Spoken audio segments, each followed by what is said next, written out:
నమస్తే, welcome to whistle. నేను మీ స్వాతి.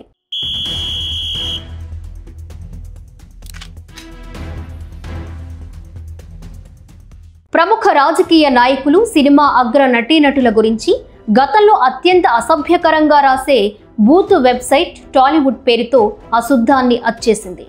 దీని యజమాని అరికట్ల వెంకటరెడ్డి. 2011లో బెంగళూరులో సైబర్ పోలీసులు వెంకటరెడ్డిని అరెస్ట్ చేశారు. నాటి నిజామాబాద్ ఎంపీ మధు యాష్కి గురించి వెంకటరెడ్డి అవాంఛనీయమైన రీతిలో కథనాలు రాస్తే ఇతన్ని అరెస్ట్ చేయడం జరిగింది. ఆ తరువాత గ్రేట్ ఆంధ్రాగా పేరు మార్చుకుని కాలకూట కుల కారు చిచ్చు రాజేస్తూ వచ్చింది. కుల కుష్టు రోగి వెంకటరెడ్డి జగన్ రెడ్డికి ఊడిగం చేస్తూ వస్తున్నారు. ప్రస్తుత కూటమి ప్రభుత్వంపై సన్నాయి నొక్కులు నొక్కుతూ వ్రాసిన ఒక కథనం చూద్దాం ఇప్పుడు. మొన్న అసెంబ్లీలో హోంమంత్రి అనిత సుదీర్ఘ ఉపన్యాసంలో సోషల్ మీడియాలో కొందరు ప్రభుత్వంపై తప్పుడు ప్రచారం చేస్తున్నారని, వారిలో కొంతమంది పేర్లు చదువుతూ ఈయన చౌదరనే కాదు రెడ్డే అంటూ వెటకారంగా మాట్లాడారు. తీరా మంత్రి గారు చెప్పిన వ్యక్తి నిజంగానే కమ్మ కులానికి చెందినవారని, కమ్మ వ్యక్తి అయితే వైసీపీకి సపోర్ట్ చేయకూడదా అంటూ ప్రశ్నిస్తూ వీడియో విడుదల చేశారు. హోంమంత్రిగా ఉంటూ కులాల గురించి మాట్లాడడమే తప్పు. అలాంటిది జగన్మోహన్ రెడ్డి మీకు రాజకీయ శత్రువు అయినంత మాత్రాన రెడ్లపై ఎంత వెటకారంగా మాట్లాడాలా అంటూ ప్రశ్నలు వస్తున్నాయి.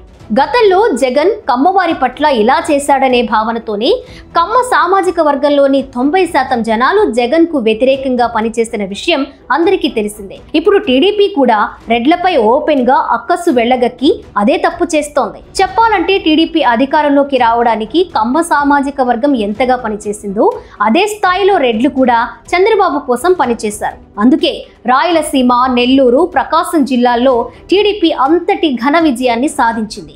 సీఎం చంద్రబాబు ప్రమాణ స్వీకారం చేసినప్పటి నుంచి అనవసరంగా రెడ్లపై, అదే సామాజిక వర్గానికి చెందిన ప్రభుత్వ అధికారులను తీవ్ర ఇబ్బందులకు గురిచేసి జగన్కు దూరమైన రెడ్లను దగ్గరకు చేసిన ఘనత కూడా చంద్రబాబు సర్కార్కే చెందుతుంది.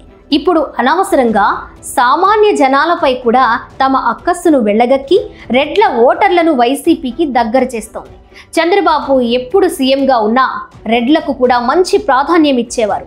ఈసారి మాత్రం ఎందుకో చంద్రబాబు ఆ పందాలో పోకుండా రెడ్లపై ద్వేషంతో వెళుతున్నారేమో అనే సంకేతాలు కనిపించేలా పాలన సాగుతోంది.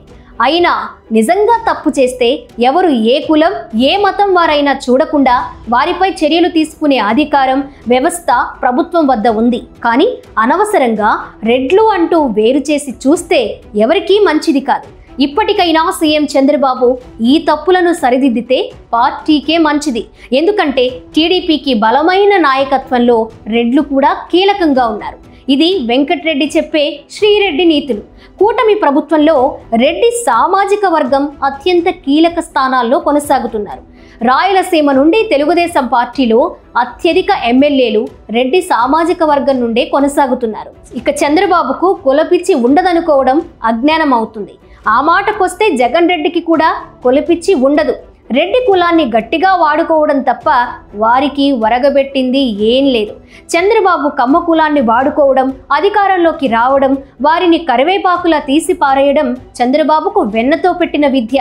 అందువల్ల గ్రేట్ ఆంధ్ర వెంకటరెడ్డి జగన్ రెడ్డికి జాకీలు పెట్టకుండా బుద్ధి తెచ్చుకుంటే ఆయనకే మంచిది.